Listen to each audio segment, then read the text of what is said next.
Welcome back to the Bill and Doug Show here on YouTube and on your favorite podcast feed. Grading Brian Hartline today. It's a bye week. It's actually an off week. I know, Landis, there are people who don't like the usage of the word bye because bye implies that like you have a high seed so you don't have to play. You're just off. You didn't earn it. You're just off. Are you a bye week, off week truther? No, I don't care. I like idle week. I like idle. It's a fun word. Yeah, but I don't care. Okay.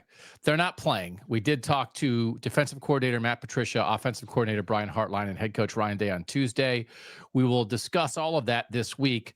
Brian Hartline, you and I, after this meeting with him, kind of were like, I was like upbeat Bri.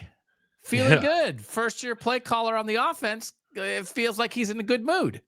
Yeah, I think and I understand why, but there have been times in the past where we have done media availabilities with Brian Hartline, and it's really like specific to the play calling stuff that he would appear to be like annoyed, I think, by lines of questioning that would circle around like, hey, are you ready for this? Are you sure you're ready for this? Do you really think you're ready for this? And he got some of those questions on Tuesday, and I just like handled them much differently. I don't think he handled them poorly before, because like I would probably be annoyed too if people were asking me that. But there was a different vibe, I think, for sure. Not like I do not like psychoanalyzing every single press conference that Ohio State has, but this one was interesting. I love psychoanalyzing every press conference Ohio State has. So happy to do that. What school grade do you give Brian Hartline through 3 games? And I guess we can include like August and the fact that they got ready for this season, and here we are. I'd probably go B+. Okay. And maybe that's even a little harsh of a grade. Maybe it should be like an A-. I'll say B+ because I thought, again, I understand why. I thought Texas was a little too conservative, that game plan, the way that game was called. And that's probably it, like Grambling, whatever, great. I actually rather liked the game he called against Ohio, including the stuff in the red zone, which Ryan Day also seemed to like with what he said on Tuesday. It was more like he thought the scheme was good, right? It's always scheme, players, something else. But he thought the scheme was good. Coaching. Yeah, he thought the scheme was good there. And then the coaching point was like coaching more on the details, and obviously like players, you have to block power a little better. But so B+. I think I'd give him an A-. And I think it is a constant reminder that there are D's out there. There are F's out there. There are guys who have gotten kicked out of school out there, right? So, man, 3 weeks in, you're doing the homework. You're showing up for discussion section. You're taking notes in class. Like it's hard to have a full A. Both Matt Patricia and Brian Hartline, and we'll grade Matt Patricia on another show. They haven't done this at Ohio State before. Brian Hartline's never done this in his life, to be an offensive play caller. But there's a lot that can go wrong. He's a freshman play caller. When there was a guy in my dorm freshman year that the walls were close enough together that if you put your hands against one wall and your feet on the other wall, you could like walk up the wall. And he did that one day, and he stepped on the fire alarm. Ooh. And so we all had to go outside. And then I think a couple weeks later, he shot the fire alarm with the Super Soaker squirt gun, and he got kicked out of housing. So it's a reminder that it's like, hey, Bill and Doug, why aren't you giving Brian Hartline an A? Because that's out there. And to like sometimes just getting by is enough. But Brian Hartline's waking up. Brian Hartline's getting breakfast before class. He's not like running there in his sweatpants because he woke up 6 minutes ago. Like, I think he's checking every box. And part of it today was Clay Hall, the former great Columbus, Ohio TV sports anchor, is still there and asking questions and doing stuff. And he sort of asked Brian Hartline like a 3-pack of, is Ryan Day letting you do anything? And he finished it with, so the training wheels are off. And that's exactly the kind of thing that could set off a guy like Brian Hartline. Training wheels, right? And instead, he said something like, you know what? I'll always have the training wheels on. It was like, my gosh, you are a friendly fella today. You must be feeling good. Yeah, but it's a honest, I think, assessment of the situation, right? Like, it's always going to be Ryan Day's offense. It was Ryan Day's offense when Chip Kelly was calling it. Like, if you don't think Ryan Day was over Chip Kelly's shoulder saying, I think we should do this, this, and this, like, you're sadly mistaken. Right. So, of course, that's happening with Brian Hartline. Perhaps it's happening more with time. Maybe it'll happen less, but it's always going to happen. And Brian Hartline knows that. Ryan Day understands it. Like, they seem to have a pretty good connection. Which was talked about a little bit, I think, the last time we spoke with Brian Hartline. It's just like, Brian, as long as Brian Hartline has been a coach, he's worked alongside Ryan Day or worked for him, however you want to define the capacity. So, like, they know each other. They know each other's idiosyncrasies, and I think, how they handle situations and when to speak up and when to live the fight another day and that kind of stuff, right? Like that's part of a good staff, I think. And they'll have more difficult challenges ahead where maybe navigating those things could be a little more difficult than they have been so far. But nothing I've seen both on the field and talking to people would have me concerned about Ohio State's ability to get past that stuff when it does happen. He said sort of like the idea of, are you still listening to Ryan Day, or are you allowed to do whatever you want to do? And he said, like, well, if you have a great head coach, it would be reckless to just do whatever you want to do, which I thought was a really good word and an answer to that, right? I thought that was a good way to express that. Yes, because he's right. Even if Ryan Day were a defensive coach, which of course he's not, and he would just say, like, yeah, Brian, go ahead, do whatever you want. I mean, you go ahead, you devise the game plan. Let me know on Friday what you think we're going to do in this one, right?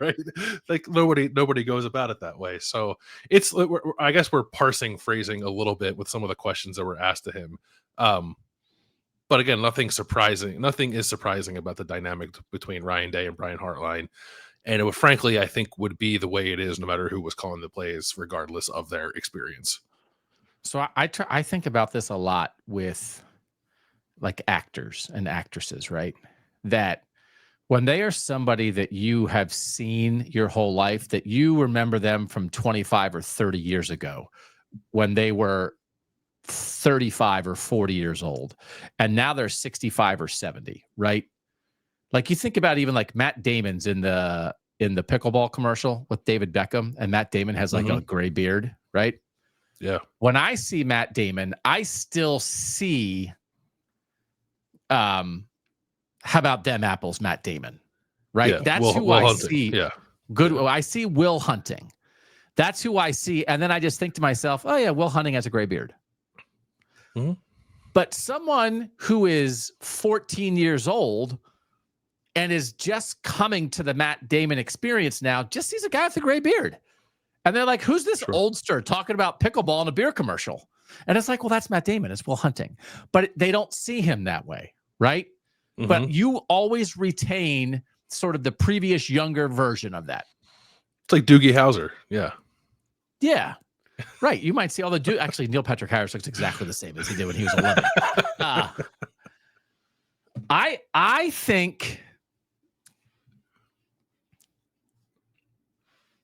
think of Ryan Day. I was looking at some old videos of Ryan Day because I was going through like red zone stuff and like what coaches have said about red zone stuff over the years. And I found like a 2017 or 18 Ryan Day video with no beard. He looks like he's 25, right? When he was just the offensive coordinator at Ohio State. And so I still kind of think of Ryan Day that way. And I think maybe there's some Ohio State fans who think, because that's how you were introduced to him. Okay. And obviously this is going to be kind of not the point, because that's how Brian Hartline knows him too. But if you just try to picture Ryan Day, like you're new to Ryan Day. And it's like, oh, who's this guy? And it's like, oh, it's a guy with a beard who's the defending national champion, who, when he gets to 100 wins, will have the second best winning percentage in college football history behind Newt Rockne. You see, that's who he is now. And if you aren't held back by thinking about him as the fresh-faced 2018 offensive coordinator, then you see him as an established, like, dominant head coach, okay? So that's a long preamble to this. Some of the questions that we ask people like Brian Hartline about Ryan Day, I don't think we would ask them if Nick Saban was the head coach. Because it'd be like, hey, does Nick Saban let you do whatever you want to do? And it'd be like, hell no. Nick Saban doesn't let me. Are you kidding me? This guy's a legend. Of course. But to Brian Hartline, Ryan Day is Nick Saban. Now, he also knew him way back then. The whole point, as you said, they've been together the whole time. To Brian Hartline, to Billy Fessler, to a lot of people, to Julian Sayin, Ryan Day is Nick Saban. Ryan Day is as good as it gets in the profession. And so I think sometimes we don't think about him that way, and it leads us down to paths of questions that if it was a different head coach, we never would ask. I think that's true. And I don't, again, like it's parsing phrasing, but like Ryan Day probably did not help himself a ton with like the head coach of the defense stuff, which like to me is like totally logical, right? Like, of course, that's what you want in your defensive coordinator. Yes. But when you say that, you like sort of like give away some of your power, right? Or some of your mystique. So, but he absolutely has it in the building. And I actually thought you were going to say that to some people on the beat when Brian Hartline is still standing up there answering questions, he's just a wide receiver in 2008. And it's like, you're calling the plays? Yeah. So that could be part of it too. Yeah. I think that's kind of what I think. Yeah. Like, shouldn't Brian Hartline be out there covering a kickoff and blowing somebody up on special teams? It's like, no, he's in charge of the offense now. I did think the discussion, again, he was talking about that relationship while saying, of course, you listen to your experienced head coach. It would be reckless not to. He said, if we're discussing a play and I don't like it, I'm going to say I don't like it. And then he said, if I'm wrong, I'm wrong. And you learn from it. So, and he said, the thickness of skin is great. But we're not in there, and they could be in there gouging each other's eyes out and then putting a happy face on it when they come out of the room. But I think you sure liked the way it was discussed by Brian Hartline on Tuesday, at the very least. And I believe him. No, I believe him too. I think the one thing about Brian Hartline is like he's a straight shooter. Like, I think if something were amiss, even if he didn't directly say it, I think we might be able to figure it out. So I found like the way he answered things, the way he like just sort of like general demeanor, like pretty encouraging. And that thing about the back and forth, about the thick skin, is probably the most interesting part of this dynamic between the two of them. Because remember, a couple of weeks ago, Ryan Day was talking about it, probably answering a very similar question. And he was saying like, yeah, when I got here to call plays, like I had to stand firm against Urban Meyer when I had an idea that I thought was worthwhile. And sometimes he was wrong, and he and Urban would go back and forth on it, and it would come to a good conclusion. It's like now Ryan Day is Urban Meyer, and Brian Hartline is Ryan Day in 2017, right? So that to me is just like healthy staff relationships, I think, right? Yeah. There's no hard feelings in search for what's best for Ohio State football. And I think they both get that. It was funny, just again, parsing words. At some point, Brian Hartline was about to say, I'm happy with how things are going. And then he said, I don't want to say happy. Because that's one of those where like no coach is ever happy because you can always get better. But he said, I'm okay with it. But he meant it in the best. It was the best okay ever. Right. And that I do think there's results on the field to base it on that are real. But he also did say, like, just being the play caller, he said, it's been awesome. Mm-hmm. I've really enjoyed it. And again, that idea of you're not only in charge of your room, you're now talking to everybody. You have different relationships with the running backs and the offensive linemen and the quarterbacks than you did before. I think it's good. And I thought he sort of restated that what they wanted to do in the first 3 weeks before this idle week, he thinks they've kind of checked the boxes on what they wanted to do. I did think that was interesting, right? And part of me does wonder if maybe we caught him at a good time, because I bet that there was some stuff in the Texas game. Maybe at times he didn't feel like he had like carte blanche to do what he wanted, right? And not that he hasn't now, but I think like, playing an overmatched opponent like Grambling, playing Ohio, I would imagine allowed him to get into a little more of a rhythm, right? Because that Texas game loomed so large throughout the offseason. There was so much pressure of the moment in that game, and then you like kind of like exhale a little bit and now start to build some momentum and build some comfort in the role. And because I thought he called a good game against Ohio. Just some of the stuff they were doing, there were like tendency breakers in there that I thought were interesting, which is like stuff of course you have to do. So from a game planning perspective, and then sort of like calling things on the fly, it was just really good. And like I said, right, like the next time he calls plays, it's going to be loud as heck in Seattle against a pretty good Washington team. So that'll be very different. But thus far, I think most of it's been pretty good, including seemingly the communication, because there was absolutely a world where we're watching Ohio State play and feeling like, boy, it feels like it's taken them a long time to get the play call in, right? And or they're taking delay. Like they did take one delay of game penalty last week, but I haven't really felt that either. So that I think is a good sign. I mean, think about if Ohio State had lost to Texas 14-7 and gotten stopped on downs in the red zone twice. Right.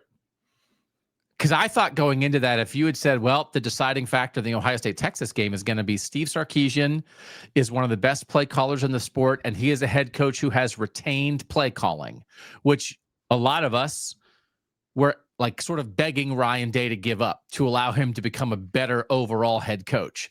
And then the idea of, okay, Ryan Day did the right thing and gave it up. Steve Sarkeesian won't give it up, but in the moment of that game, that gave Texas an edge.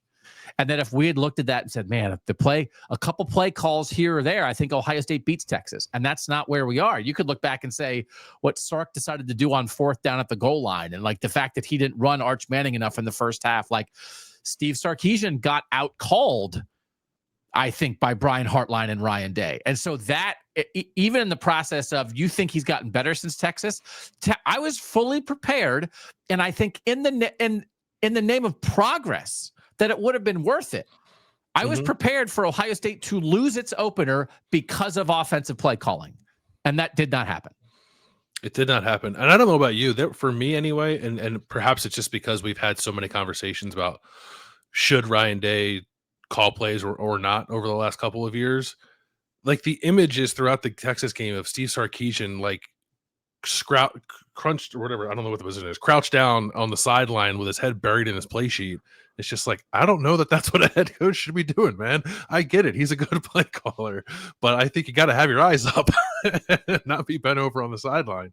And like, that's the point. And Ryan Day got to that point with Chip Kelly. And now I as we said, that gave him some comfort to allow Brian Hartline to do what he's doing now.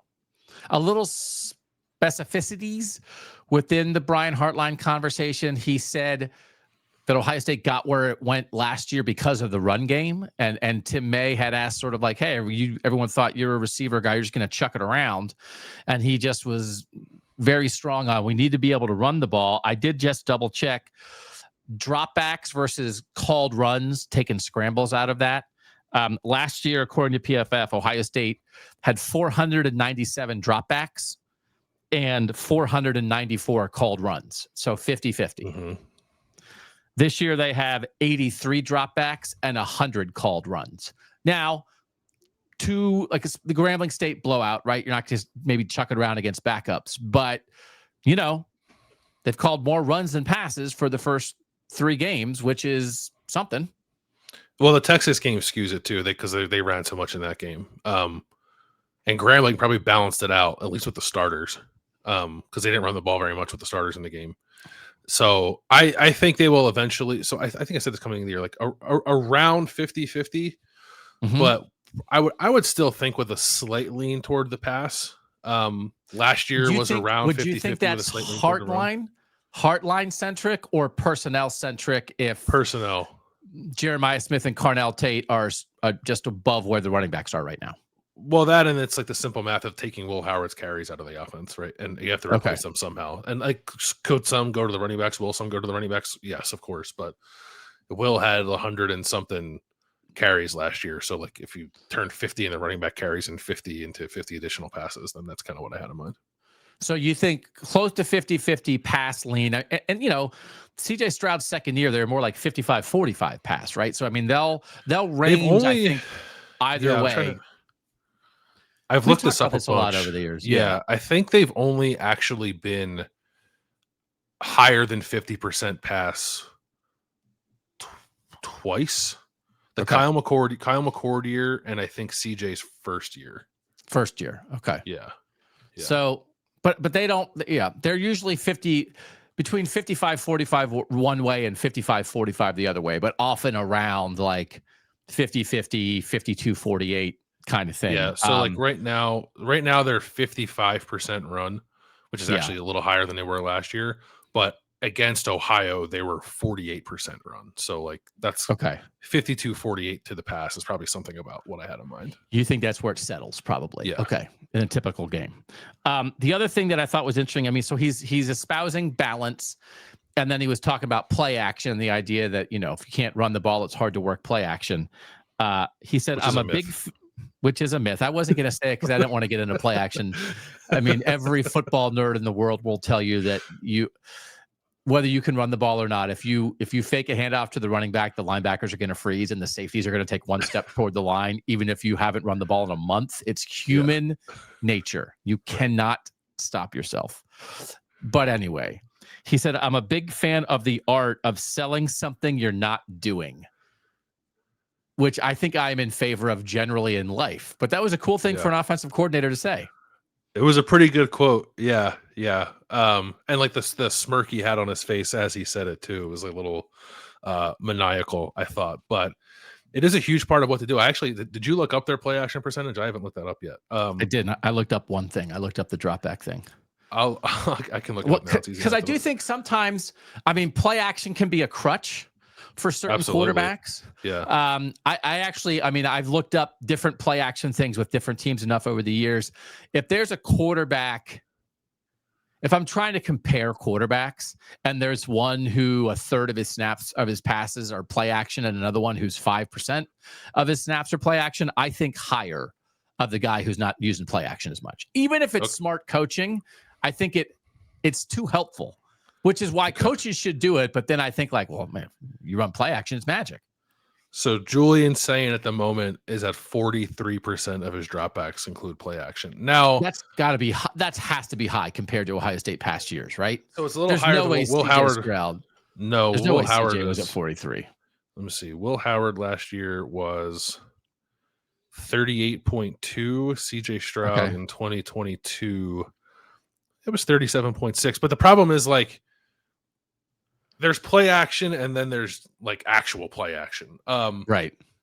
A lot of Ohio State's shotgun dropbacks will include like a little play action bluff, but I don't know that I count that. And I think that number, that's according to Pro Football Focus. It also includes RPOs. Yeah. And they have sprinkled in a decent amount of RPOs in the last two games too. So like, it's not true. Like I'm in the pistol or I'm in shotgun, I'm turning my back to the defense kind of play action. I would imagine, without looking it up, accounts for 10%, if that, of Julian Saint's passing attempts. But I mean that's pretty high. But I don't know. I guess that's not terribly surprising for a first-time starter. I think it will level off. It will level off to be something like more like what we saw from CJ and Will. But it'll be interesting. Maybe Brian Hartline likes it more. Maybe they wind up with 8 to 10% more play action than in the past because Brian Hartline likes it. I will say this too. So I don't remember if we talked about this at all when we were after Julian Saint was named the starter, and it's a rarity in high school. It is a rarity in high school football for a quarterback like Julian Saint to go under center as much as he was in high school. And like he was doing a lot of that stuff. So like it is comfortable to him. Because play action can help a young quarterback, but also the idea of a young quarterback turning his back on the defense is terrifying. So I actually think there's a higher level of comfort with some of that stuff with Julian because he did do it in high school. Okay. I thought the last thing that Brian Hartline said that was also like a little window into how he thinks is you're judged on doing things that others don't do. And he said, if he can do it, then you're replaceable, which is a realistic way of viewing things. It's a fascinating way of doing things, but also, and I think the way Brian Hartline would apply that to his room is like, well, everybody in this receiver's room can catch. Just because you can catch doesn't mean you're special. What else can you do that others can't? But I think it's a little bit of a window into Brian Hartline because I think we just all need to keep this in mind that everybody has strengths and then maybe not even weaknesses as a coach, but lesser strengths. And which it was why if people were getting bogged down in a Jim Knowles recruiting discussion, I just think like that was beside the point. That's not why he's here. If I don't know what the reality is going to be around Matt Patricia as a recruiter, but like that's not why he's here. But I think when you think about Brian Hartline, the thing that Brian Hartline could wind up being, he does not have to be the best artistic game day play caller in the world, right? Mm-mm. Because he's already arguably the best recruiter and developer of talent as a position coach in college football.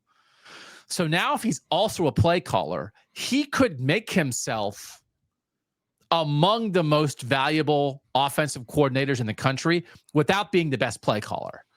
Because, hey, I can call plays. There's lots of people who can call plays. But then the thing that he can do that others can't is get Jeremiah Smith to come to Ohio State, is build a room of all 5 stars and let those guys be willing to wait for 2 years for their chance to play. He's already established that he can do things that others can't. So just as we talk about Brian Hartline, I don't think the threshold, and like Chip Kelly can't do that. Chip Kelly was not the best recruiter in the country. So Brian Hartline has to be good enough as a play caller to allow Ohio State to succeed. But he already does something better than everybody else. He's already judged on that. I do just think the threshold for him, and I don't want to like lower the bar ahead of time for him, but my anticipation for him is not be the best in-game play caller in the country, but I think he could be among the best offensive coordinators because the totality of what he brings. I am now wanting to dive in more on people who fit that profile, right? There are a lot of really good play callers. There have been a lot of really good play callers in this sport. How many of them got to that position by being the absolute best position coach at their position in the country? Yes. There's one I can think of. His name's Nick Sabin. Yeah. Like Sabin, mastermind defensive back coach turns into mastermind defensive coordinator, turns into mastermind head coach. That's interesting. Not to put too much pressure on Brian Hartline. It's not there's a lot of schemers. Like a lot of these guys. It's great. You need them. Yeah. But that's Kelly. Like Kelly's a schemer. Like Kelly. Yeah. Kelly has coached, I think, like every position you can coach, but I don't think he's ever had the reputation of like, this guy is a great position, whatever coach, right? He's just like, right. He sees the whole picture really well and can game plan and scheme it up as well as anybody. But I don't know if you made him your receivers coach, if he'd be the best receivers coach in college football. So you take a lot of schemers, and then I think you say, hey, like, we got to make sure you can recruit well enough, right? Well enough. But I don't know that you would take a schemer, a guy who locks himself in a room as an X and draws X's and O's on napkins and be like, by the way, you better be great in building relationships, or what are we doing here? Because it's hard to be the best at everything. And honestly, I think a lot of those skills are almost diametrically opposed to each other. Because schemer to me almost implies that mad scientist, lock yourself in a dark room and draw up plays. Recruiter and developer, that is, at least it was back in the day, getting to know families, getting to know players, having a personality where guys and families believe in you and want to come play in you, and then being able to teach, which is a very different that's why there are some people who are brilliant at science, and some of them become family doctors because they have that bedside manner. Some of them become surgeons because they're in there like saving your life, but maybe they don't really know how to talk to you. And some of them stay in the lab and try to cure cancer. And they all have medical degrees, but I don't know that we yell at the neurosurgeon and be like, hey man, that 4-year-old came in here and was afraid of a shot and you were kind of a jerk. And it's like, well, actually, I'm sorry. I was like doing brain surgery. And sometimes when you're a coach, it's like we're yelling at guys because they're not all of that. So Brian Hartline's already judged by what he can do that others can't. But maybe also he might be pretty good at calling plays. He might be, yeah. So far, so good, I think I would say. And that was hardly a guarantee. Which we have to remind ourselves on. Yeah. This is a very optimistic. Everyone's feeling good with this B+/A-. Because you walked into the test thinking, I could fail. Did you do that a lot in college, Landis? Like walk in thinking like, I think I might fail this. And then you come out with the B+ and you're like, yes. Yeah, all the time. Also, you opened the show by sharing a story about a guy who almost got kicked out of housing. I almost got kicked out of housing when I was a freshman. No. Yeah. What did you do? Did you climb a wall too? No. So the way our dormitories were set up, it was like There weren't sorority houses, so the sororities were in the dorm building. So like my building was first floor sorority, second floor Gen Pop sorority, Gen Pop sorority, Gen Pop, and the sororities had lounges on the first floor. And Okay. one day, their furniture was sitting outside of the lounge, and they had like this really sweet couch. And I was like, "Oh, they must be throwing this out." So like me and my buddy grabbed it and took it up to our room and put it in our room. And it turned out they were just cleaning their lounge. So we had this couch in our room for like a week, and I guess the sorority had been like looking for it frantically, and they finally found it in our room. And the whatever head of the sorority wanted to like take me before the student conduct board or something for theft, and it was honestly just a mistake. And thankfully my RA like stood up for me. But yeah, it got pretty dicey there for a second. Sorority couch thief Bill Yeah. Landis. Yes. Wow. Okay, that would have been a heck of a way to get booted. Yeah, I would have had to maybe like transfer to Temple or something, but thankfully that didn't happen. I gotta be honest, I didn't know you could accidentally steal a couch. The excuse worked. You see a thing, you assume it's being thrown away, and you take ownership of it. That is a heck of a way to go through life, Bill Landis. Yeah, Okay. Yeah. You survived. Take that, sorority. Yeah. Okay. That's grading Brian Hartline. You can check back tomorrow for grading Matt Patricia. You can check back all week for what we're doing here on the Bill and Doug Show. For now, he's Bill Landis. I'm Doug Lee Maurice. And that was the Bill and Doug Show.